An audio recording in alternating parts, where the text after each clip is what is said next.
Fantastic.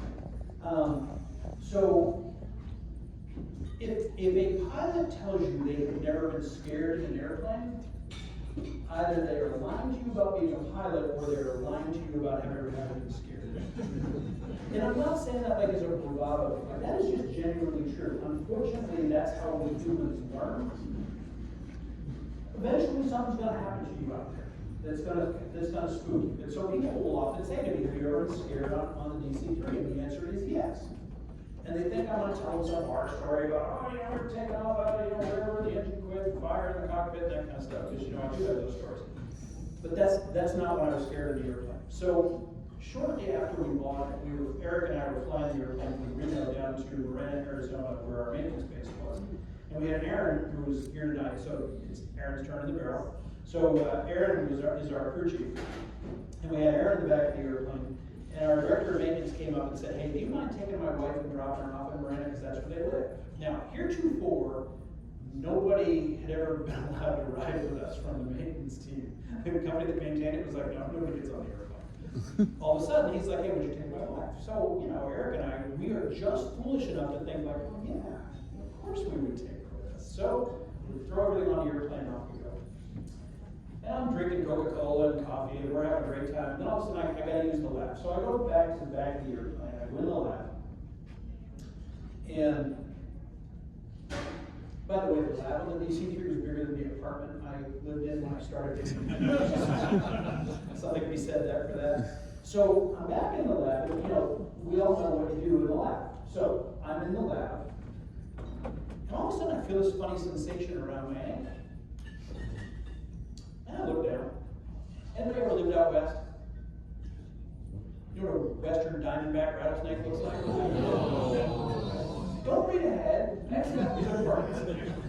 So I look down, and I have this western diamondback rattlesnake wrapped around my ankle. Now we figured out later what happened was the chocks were on the ramp, and they got hot all day long, and this snake must have just happened by overnight, and he crawled into the hole in the middle of the chalk, and then we threw the chalks in the lab. This never happened again.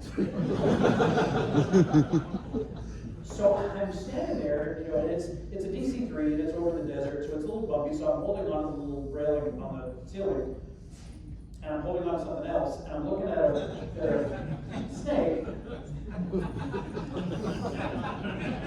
and I'm thinking some things over. Life decisions. Damn you, Clay Lacey. And after what seemed like an hour, it was probably about 4 minutes, but it seemed like a really long time, this snake got interested in something else, and he decided to release me to the wild, which was good. And by the way, when I tell the story, the snake was about this long. When Aaron tells the story, it was what, 14 inches? So don't believe Aaron, he exaggerates. It was about this big. So this snake releases me. I kind of scoot my way out of the cockpit, and because I am a classically trained airline pilot and forward chief pilot, I did what every good captain concerned for his crew and passengers does in a moment like that. I went and woke Aaron up and said, "Aaron, there's a rattlesnake in the lab. I need you to take care of it." And I marched back up to the cockpit. Hey, safety of flight, man. I got to worry about, I got to make sure the crew stays integral to land the airplane, right? So, Aaron, former Navy chief, no fear, takes his shoe off, shrugs, goes in the lavatory, beats the snot out of his snake, puts it in a plastic bag, and then hangs it on the knob of the lavatory like a trophy. Now, I go up to the flight deck, and Eric is like, "Where on earth have you been?" Unfortunately, I have a history of forgetting that I have to return to the cockpit, and I wound up sitting down, having lunch with Eric's wife. I took a nap once for about an hour and a half, always there. So Eric doesn't really trust me to come back when I leave the flight deck. So anyway, I come back, and Eric would be, "Where have you been?" So I start to tell him what happened. And I said, Eric, we're really lucky.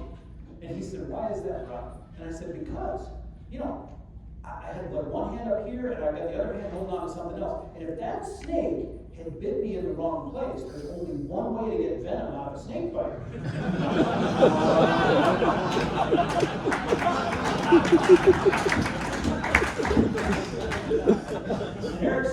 got his foot up on the panel, he's looking at me like this, and he goes, "Unit died."